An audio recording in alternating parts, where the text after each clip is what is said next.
જય સિયારામ. તમે છે ને આજે બધા બહુ સરસ કામ કર્યું. આ કાઉન્ટર લઈ અને ભગવાન નામ લેવા ચાલુ કર્યું.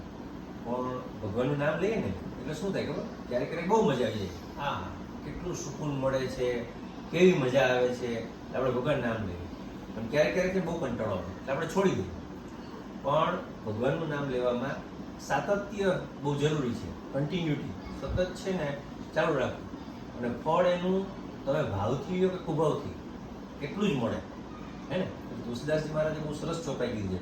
ભાવ કુભાવ અનખ આલસ હો, નામ જપત મંગલ દિસિદસ હો.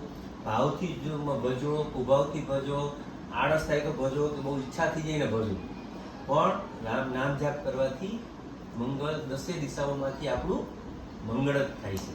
જય સિયારામ.